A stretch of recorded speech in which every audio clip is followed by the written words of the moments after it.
খেলবো হোলি রং দেব না, তাই কখনো হয়?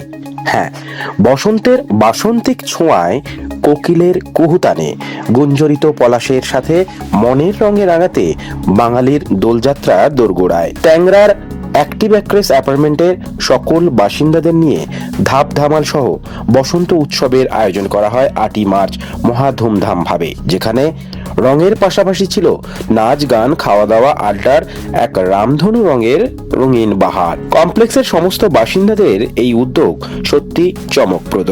এইভাবে দোল হোলি শুধু নয়, সারা বছর ধরে তারা সামাজিক ও অন্যান্য ধর্মের অনুষ্ঠানের সেলিব্রেশন করে থাকে বলে জানান বাসিন্দারা, যা সত্যি প্রশংসনীয়। বসন্ত উৎসব আমরা এই বছর প্রথম শুরু করেছি।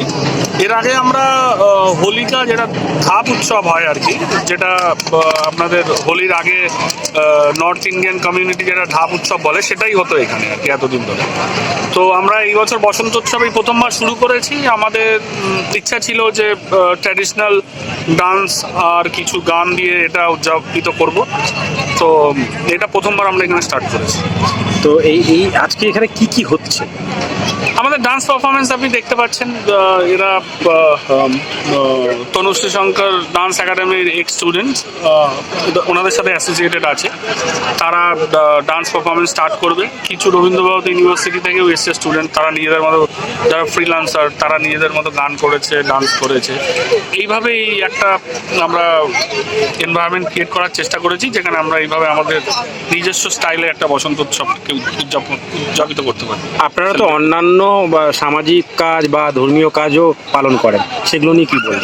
আমাদের সামাজিক মানে প্রত্যেক কটা ইভেন্ট আমরা এখানে পালন করি। মানে আপনি ধরুন দুর্গাপুজো থেকে শুরু করে, দিওয়ালি থেকে শুরু করে, ঈদ মিলন উৎসব হয়, এখানে লোরি পর্যন্ত হয়, ক্রিসমাস ইভ আছে, নিউ ইয়ার সেলিব্রেশন, মানে 12 মাসে বাঙালিরা যে বলে না 13 পার্বণ, আমরা আক্ষরিক অর্থে সেটা এখানে ফুলফিল করে থাকি। আপনারা আসবেন আর দেখবেন। জায়গাটা কোথায়? জায়গাটা ট্যাংরা অ্যাক্টিভ একার্স রেসিডেন্সিয়াল কমপ্লেক্স। এটা ক্যালকাটা, ইস্ট ক্যালকাটার মধ্যে পড়ে আর কি।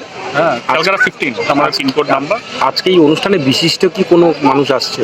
না, আমাদের রেসিডেন্টস কিছু আছে বিশিষ্ট মানুষ, তারা নিজেদের মতো এখানে আসছে। তারা প্রচণ্ড ওয়েল নোন, আপনারা মানে যে যার নিজস্ব ক্ষেত্রে, কিন্তু আমরা তাদের নাম নিতে চাই না আর কি। আপনি দেখতেই পারবেন এখানে। আপনার নাম আর ডেজিং? আমার নাম অভিজিৎ দত্ত, আমি একজন ভলেন্টিয়ার মতো।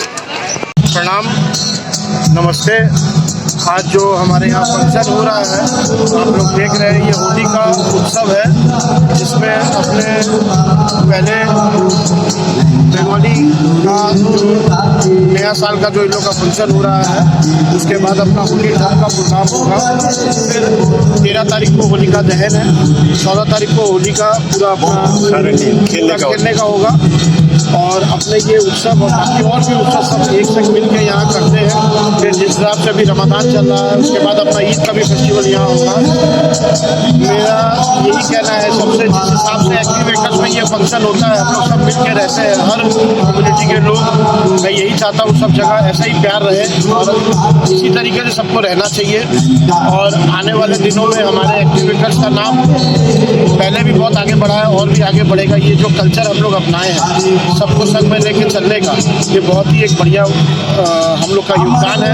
सबका योगदान है यहाँ रेसिडेंट लोग का, सबका। अभी सब धीरे धीरे और भी पब्लिक उतरेगा नीचे, सब इंजॉय करेंगे। खाने पीने का स्टॉल लगा हुआ है, जूस का स्टॉल है, बहुत सारी चीज़ें हैं। आपका नाम बताइए। मेरा नाम श्रेयस सेठ, मैं एक्टिव एक्टर्स। আমাদের অ্যাক্টিভ একার্সে বসন্ত উৎসব সেলিব্রেশন হচ্ছে। আর সেই রবীন্দ্রনাথের কথায় বলি, আজ তোমার রঙে রং মিলান হবে। তো সেই আনন্দে শান্তিনিকেতনের যে এনভায়রনমেন্টটা, সেটা আমরা এখানে কিছুটা আনার চেষ্টা করছি। নিশ্চয়ই অতটা পারবো না, তবু কিছু তো এখানকার মানে তনুশ্রী সহকারী গ্রুপ এসছে, আরও এখানকার বাচ্চারা কিছু শিখবে, তাতেই আমরা আপনার নামটা বলুন। আমি স্বর্ণালী চক্রবর্তী। ব্যুরো রিপোর্ট, প্রিয় চিত্র সাথী নিউজ, কলকাতা।